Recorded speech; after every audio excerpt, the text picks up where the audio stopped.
Hey everybody, welcome to All Fired Up. This week we're going to be making a Burgonet helmet. Alright, so we've had a couple of attempts. This is out of real thin steel, out of 0.8. So I've got the basic helmet coming out with a crest.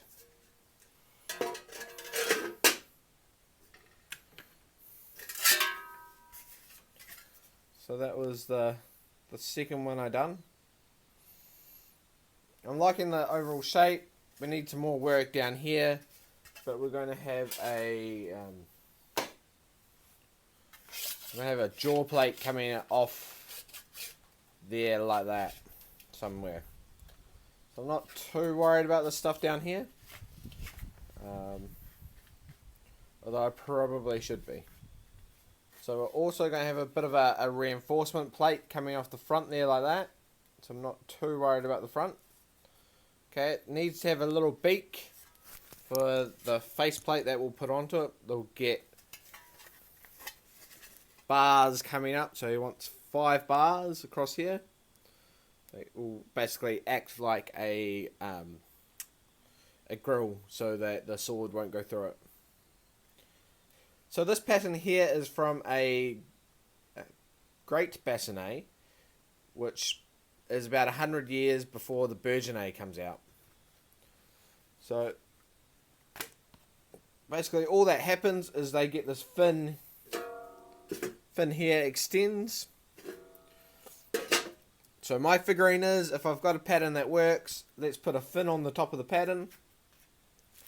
So I've done that here. I've got my steel here. This is 2.2 cold rolled steel.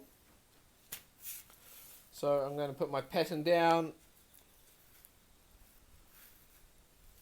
probably about there, mark the 2 halves, cut it out.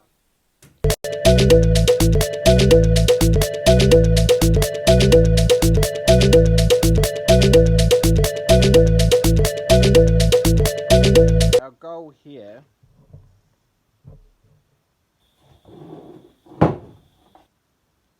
is not to dish this part up here, but to dish this part down here and treat this line here as the top of the helmet.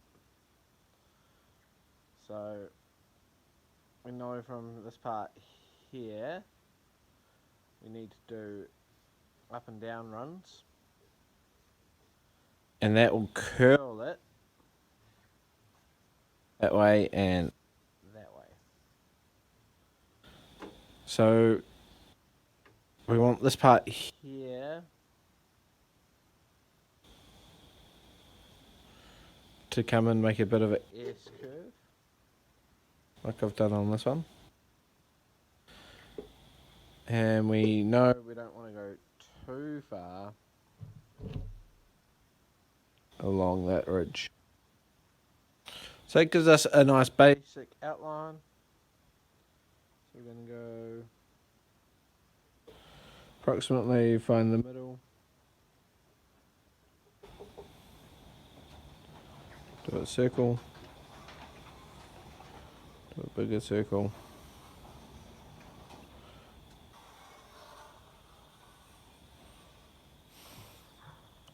later on I'll probably put a circle here and a circle here, but now for the first run we're just going to do this.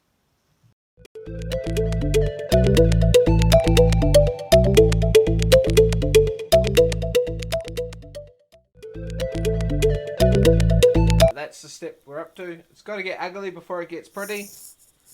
So the next step we'll do is we'll straighten it out through here,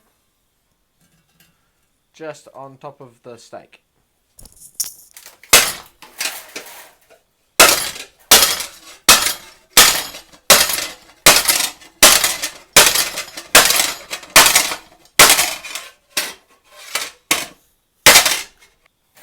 And bang, it's pretty much fixed.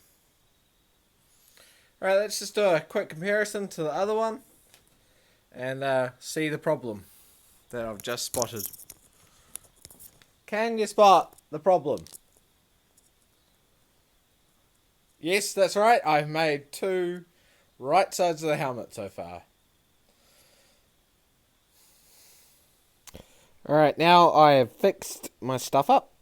We have two helm pieces opposite each other. Okay, so now that we've given it a plenish, we're going to rub our hand over it and basically feel any bumps. Now, we've got a few bumps up through here and in through here, down around here. So what I like doing at this stage here is giving it a light sand in one direction, just to bring those bumps up. So we've given this one a light sand. So in through the middle here, we have a bump, just about there-ish.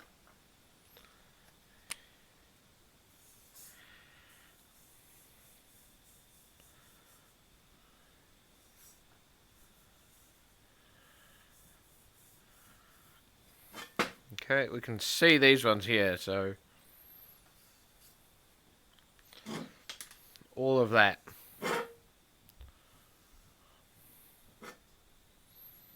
Yeah, so we're not really worried too much about that area, because that'll be where around that area, because that will be where the jaw plate is. That's cutting out. Same with the back. I'm not really worried about that area here, because I'm going to cut that off. So in through here, again we're going to use our hands. Yeah, see, it still needs some work in through here.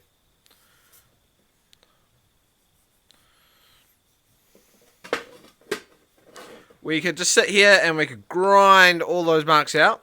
That's option A. Option B is go back to the forming tool and reform all those curves. So that's option B. Option C would be to just carry on plenishing it. Which I think we'll do. The reason I don't want to sand out all the marks is because we need this helmet 2mm, and we've already thinned it out quite a bit by stretching this out. So we don't want to make it any thinner than we absolutely have to, leaving as much material in the helmet as possible. So I've just carried on doing what we're doing with our 240 grip.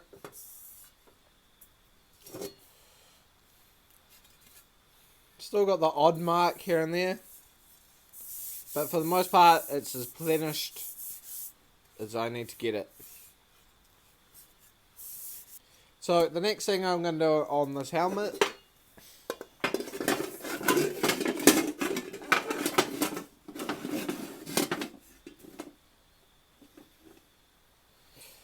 is start the weld. So I'm going to take it together, and then I'm going to run a big bead up through here. I'm going to use my TIG welder rather than my MIG. So once I finish welding out, then I'll cut out the cheek pieces on either side and cut it to length. Oh, sorry, to height.